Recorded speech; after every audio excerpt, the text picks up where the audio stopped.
Halo semuanya, selamat datang kembali di materi Project Data Science ya. Hari ini kita akan masuk ke tahapan yang sangat penting, yaitu tentang data preparations. Lebih spesifiknya, kita akan bahas dua hal utama, yaitu data selections dan data cleaning. Gitu ya. Tahapan ini sih sebenarnya sering dianggap oleh beberapa orang ini adalah kurang keren katanya. Kurang kerennya dibandingkan modeling. Padahal justru nih 60-80% waktu project data science itu dihabiskannya di sini. Jadi kalau rekan-rekannya ingin jadi data science nih yang andal, kemampuan menyiapkan data ini jadi kunci utama loh sebetulnya. Gitu. Jadi jangan salah nih. Ada orang mengatakan ini kurang keren, padahal sebetulnya ini justru kunci utama gitu.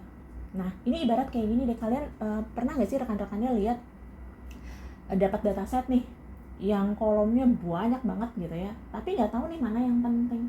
Or pernah buka file CSV lalu lihat datanya berantakan banget, ada yang datanya kosong lah gitu ya, ada huruf nyasar lah, or format tanggalnya aneh. Nah, itulah yang akan kita bahas di sini hari ini. Oke. Gitu. Nah, kita lihat nih, kita flashback dulu nih, kita lihat dulu nih di sini. Kalau kita lihat nih di tahapannya, di sini kan ada business understanding, data preparation, modeling, and then evaluation. The last one is deployment, gitu ya. Data preparation ini berada di tengah.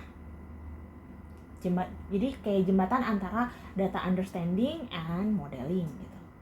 Dimana di tahapan ini kita mesti memastikan nih bahwa data mentah yang tadinya berantakan lah atau penuh dengan noise bisa diubah menjadi dataset yang siap atau data yang siap digunakan.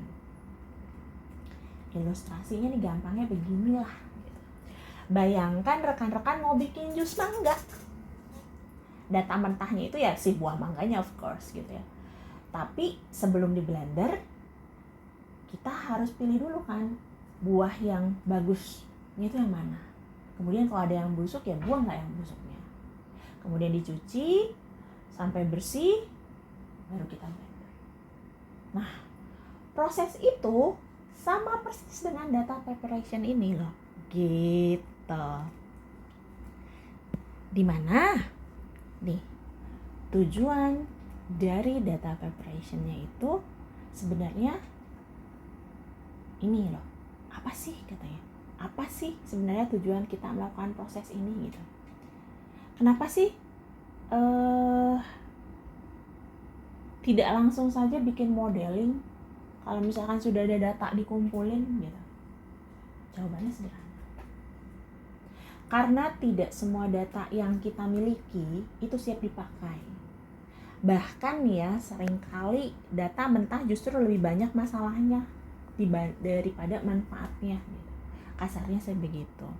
Nah, tujuan dari data preparation ini pertama adalah kita mau memilih atribut atau fitur yang relevan dengan masalah yang ingin kita pecahkan. Gitu. Jadi kalian bayangkanlah kalian jadi seorang dokter gitu ya. Kalian ingin mendiagnosis pasien kena flu. Apakah kalian butuh semua data dari ujung rambut sampai ujung kaki? Tentu tidak. Kalian hanya perlu fokus pada data yang relevan kan ya. Kayak suhu tubuh lah, batuknya seperti apa lah gitu, pileknya kayak gimana, tekanan darahnya berapa. Itu yang disebut filter selection dalam data science. Gitu. Yang kedua, kita memilih data yang penting. Kita juga harus menghapus data yang tidak relevan atau redundant atau berulang. Gitu ya. Kayak kalau ada customer ID dan user ID, ternyata isinya informasi yang sama, ya pilih salah satu. Atau misalkan kita punya kolom data kolom data create gitu ya, dan created data hanya beda urutan nama, ternyata sama, ya udah simpan salah satu aja. Kayak gitulah sampel-sampelnya. Yang ketiga, tujuan ketiga adalah kita mau menangani yang namanya missing values dan inkonsistensi data. Tuh. Jadi bayangkan saja kalau kalian punya dataset terkait misalkan toko online nih, ada beberapa pelanggan yang tidak mengisi alamat, ya kosong gitu ya, berarti missing value.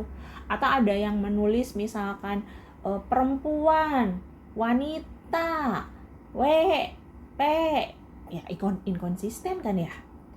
Nah kalau data seperti ini ya langsung kita masukkan ke model, hasilnya bisa kacau gitu.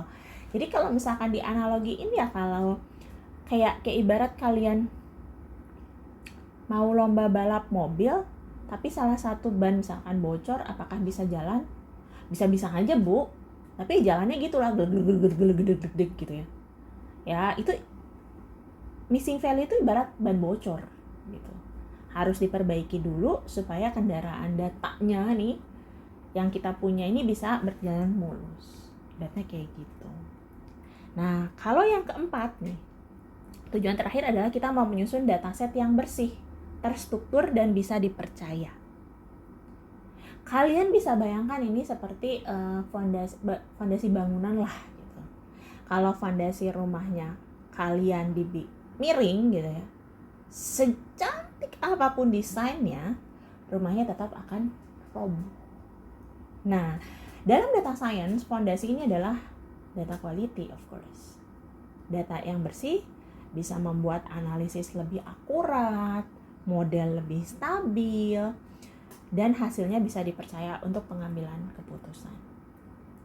Jadi 4 tujuan utama dari data preparation adalah kita mau memilih atribut yang relevan, kemudian menghapus atribut yang tidak berguna, kemudian menangani data kosong dan inkonsistensi, dan yang terakhir menyusun dataset yang bersih dan siap pakai. Ingat ya, data preparation itu seperti menyiapkan bahan masakan. Kalau bahan mentahnya sudah bersih dan dipilih dengan benar, maka hidangan akhirnya, yaitu si model kita itu atau insight yang akan kita hasilkan, pasti jadi lebih nikmat atau bagus atau sesuai. Kita sesuai dengan harapan tentunya gitu ya. Itu adalah goals dari data preparation. Next, kita akan bahas berkaitan dengan data selection. Nah, ini masuk ke tahapan pertama dalam data preparation, yaitu data selection. Tahapan ini bisa dibilang seperti menyaring emas dari pasir. Dari sekian banyak data yang kita miliki nih, kita hanya pilih yang benar-benar berharga untuk tujuan analisis atau modelingnya. Ibu, apa itu data selection sebetulnya? Secara sederhana kalau kita berbicara tentang data selection adalah sebuah proses memilih atribut atau fitur, variabel, atau subset data yang paling relevan dengan tujuan proyeknya. Di mana tujuan utamanya adalah supaya kita tidak terbebani nih oleh data yang tidak penting. Sekaligus kita memfokuskan analisis agar hasilnya akurat dan efisien. Bayangannya begini analoginya. Kalian ingin membuat jus jeruk segar nih.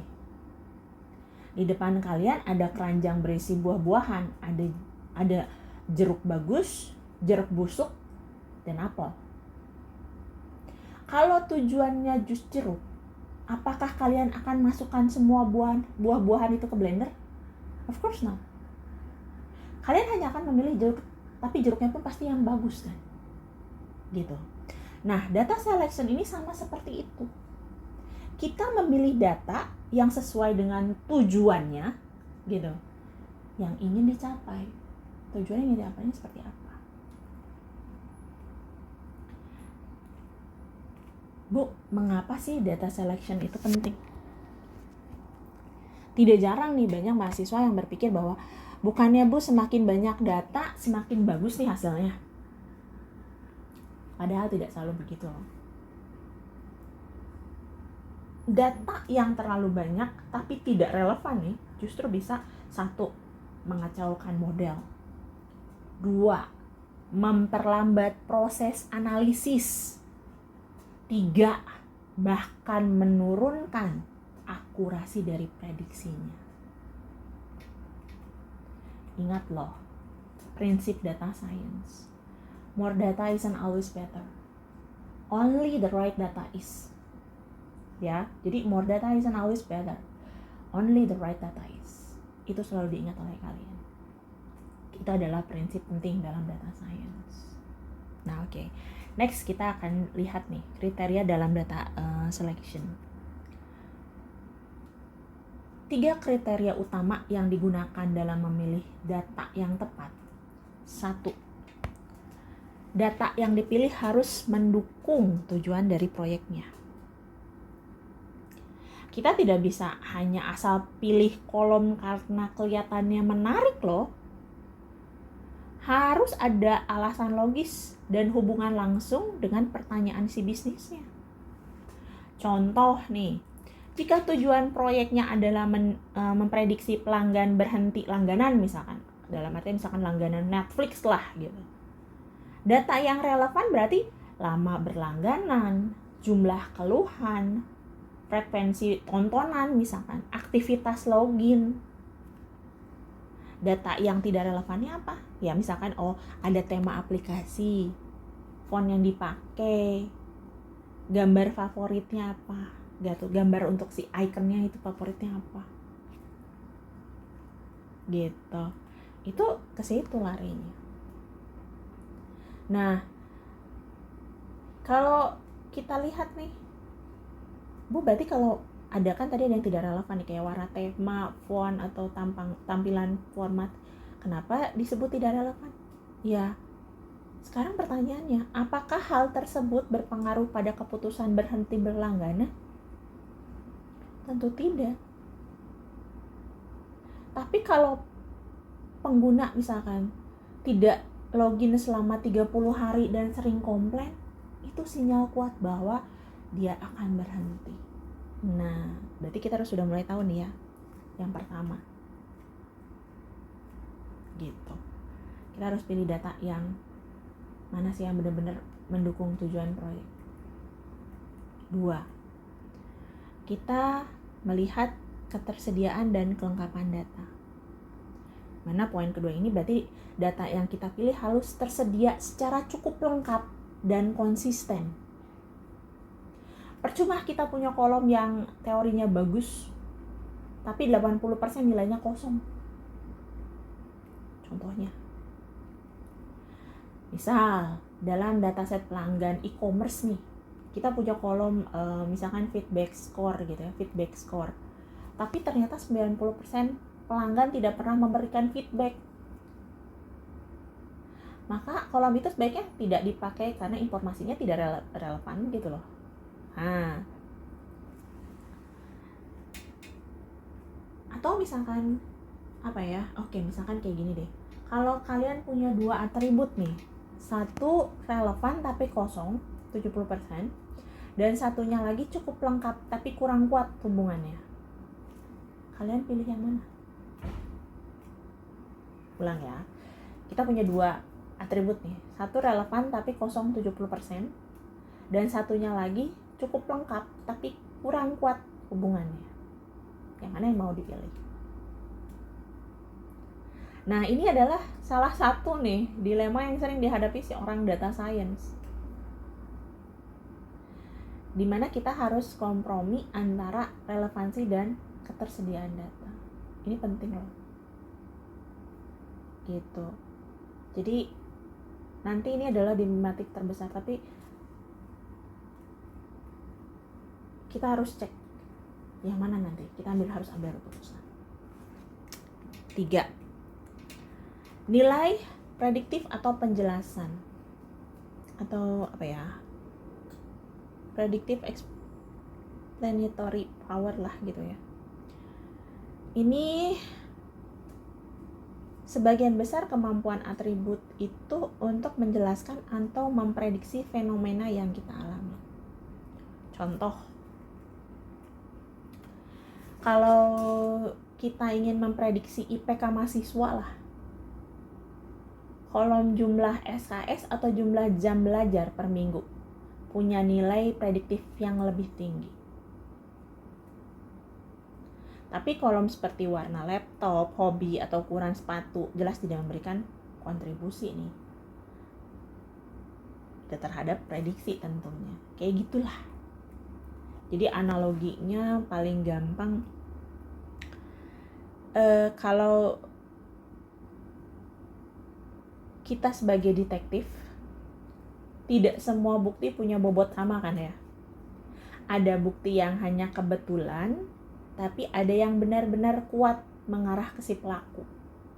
Nah, dalam data science, fitur yang punya predictive power tinggi itu biarat bukti kuat yang membantu kita menyimpulkan dengan tepat. Jadi gini deh, jadi rekan-rekan, data selection ini bukan sekedar memilih kolom yang terlihat keren, ingat lagi ya, tapi tentang memilih data yang tepat untuk menjawab pertanyaan bisnis.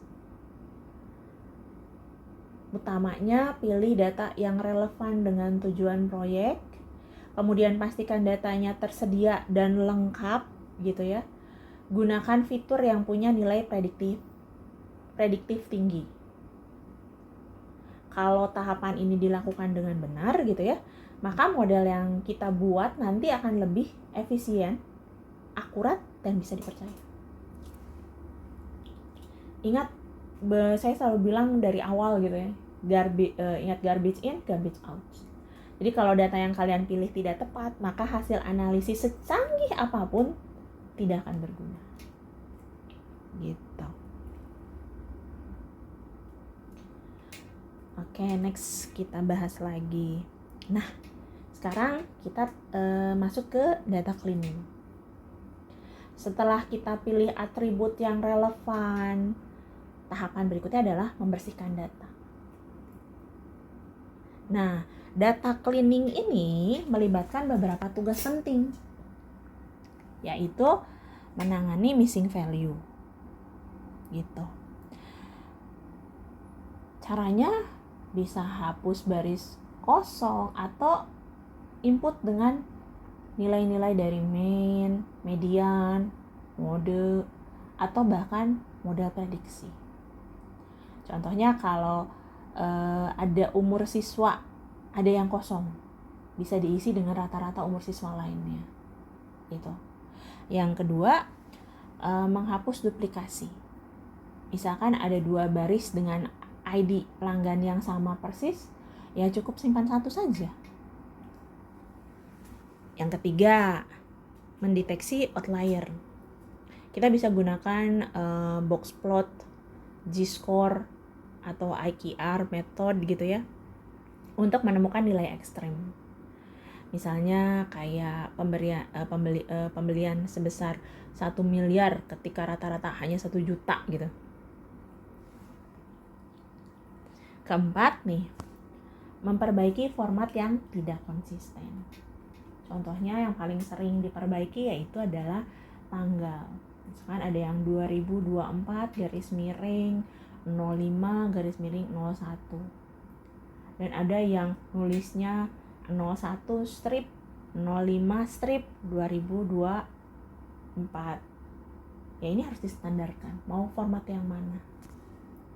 Atau ada kolom metode pembayaran misalkan. Ada yang nulisnya pakai CC kecil-kecil gitu biasanya. Nanti beberapa orang nulis CC tapi gede-gede hurufnya kapital. Atau ada yang nulisnya credit card, disatukan credit cardnya. Ada yang dipisahkan credit cardnya. Ya harus, semua ini juga harus diseragamkan. Kemudian yang kelima adalah mengurangi noise. Misalkan dengan teknik smoothing atau binning gitu ya. Untuk data numerik yang fluktuatif. Ini tuh kayak analoginya kayak kalau kalian pernah mungkin ya merapikan file di laptop lah gitu. Hapus yang duplikat lah, rename file biar konsisten lah, pindahkan ke folder yang benar lah. Ini sama seperti data cleaning yang tadi kita maksud. Gitu loh. Nah, ini ada case sampel nih. Di sini kita coba ya kasus nyatanya gimana sih, Mbak. Supaya kita bisa melihat bagaimana sih proses data cleaning benar-benar dilakukan dalam dunia kerja gitu ya. Nah, bayangkanlah nih, rekan-rekan adalah bagian dari tim analisis data di perusahaan e-commerce lah misalkan. Seperti Tokopedia atau Shopee lah, nggak apa-apa ya menyebut merek gitu. Nah, tugas rekan-rekan adalah menyiapkan laporan penjualan bulanan dan membuat model prediksinya. Misalkan mau memprediksi pelanggan yang berpotensi melakukan pembelian ulang. Gitu ya. Tapi ketika kalian membuka dataset transaksi, kalian menemukan beberapa masalah. Nah, kita lihat satu-satu nih. Ada fakturnya misalkan duplikat lah gitu ya. Atau invoice-nya duplikat lah gitu ya. Ini yang paling sering muncul gitu. Misalkan ada 2 baris transaksi dengan nomor faktur yang sama, padahal seharusnya satu transaksi hanya tercatat sekali.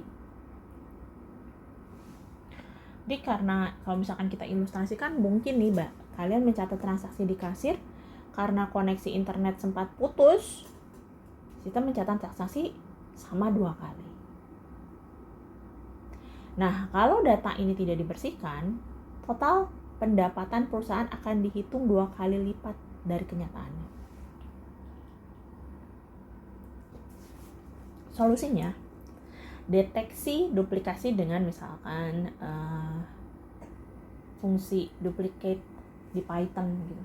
Kemudian hapus duplikasi dengan fitur drop, dengan fungsi drop misalkan.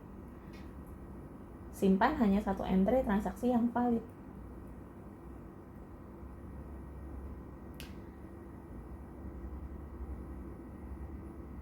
Nah, kalau resikonya nih, kalau duplikasi tidak dibersihkan, itu adalah bisa menyebabkan analisis, kalau tadi berkaitan dengan keuangan, yang menyesatkan. Dasar keuangannya bisa menyesatkan. Kemudian masalah ada missing value pada umur pelanggan misalkan. Ternyata ada 15% misalkan data umur pelanggan yang kosong. Ini sering terjadi karena pelanggan tidak selalu mengisi tanggal lahir saat mendaftar ya. Atau misalkan mereka malah isinya juga salah-salah misalkan. Atau ya kalau lebih seringnya sih nggak ngisi ya. Ya bayangkanlah kita mau menganalisis kebiasaan belanja berdasarkan usia, tapi dari 100.000 pelanggan cuma 15.000 tidak mencantumkan umur.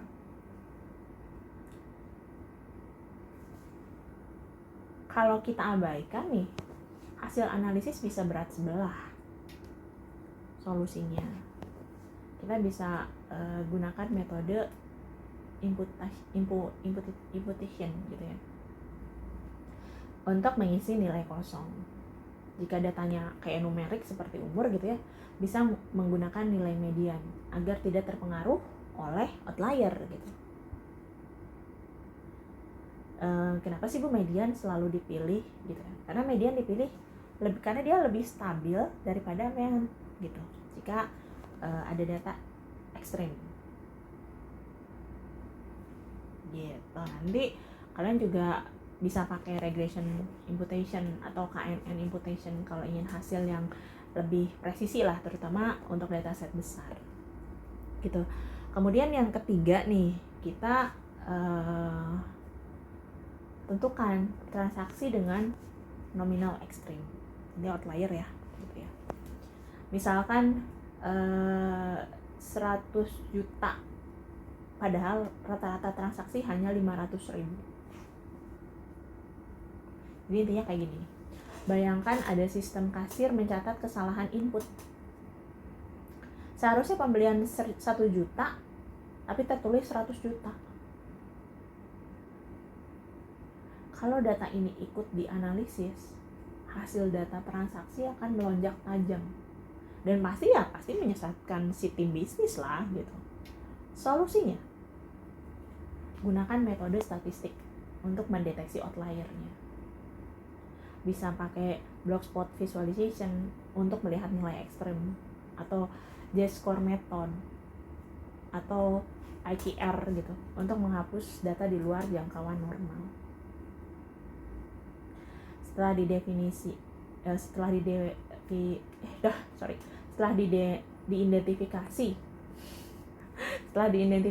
outlier bisa dihapus atau diperbaiki jika diketahui sumber kesalahannya.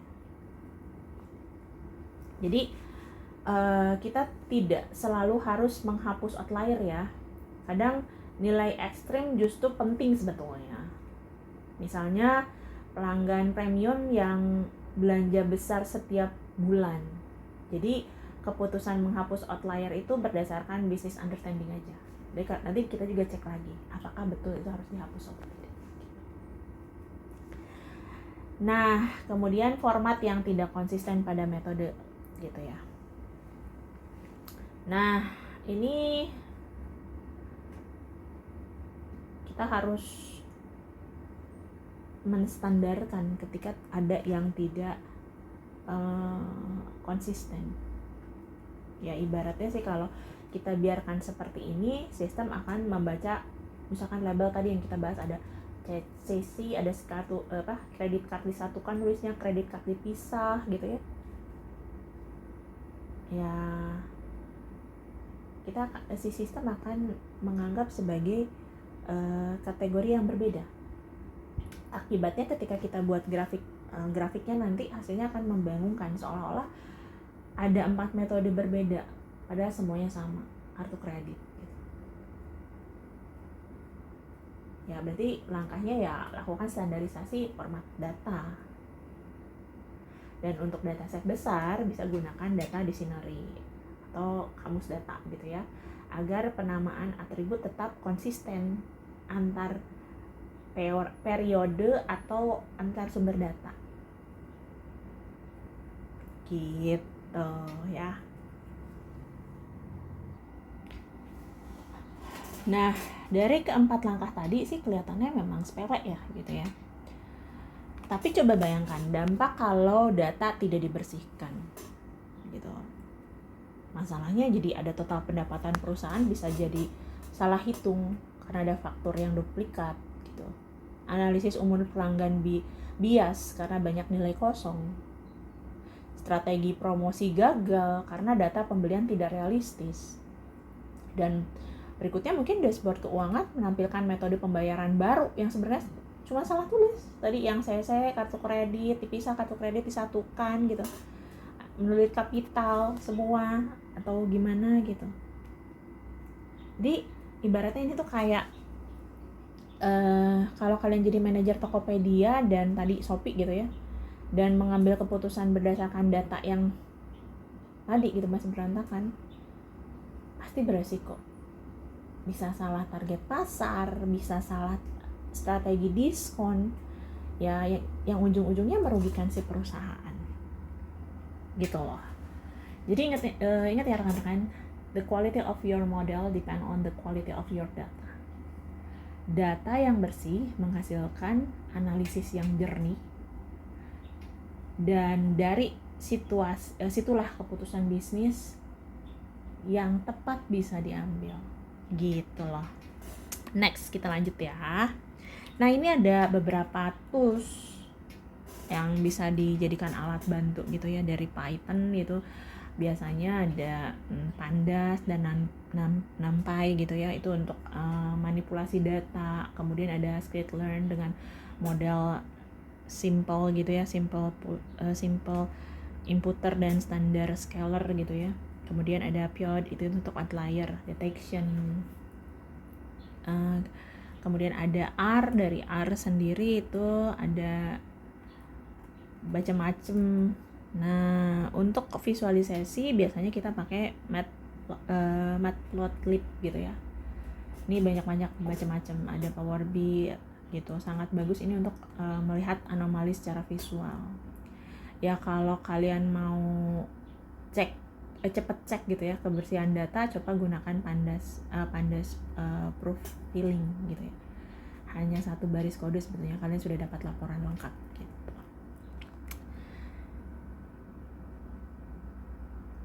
Nah, oke. Nah, jadi kita simpulin nih apa yang kita bahas hari ini. Jadi data preparation adalah proses mengubah data gitu ya, mentah jadi data yang siap pakai lah.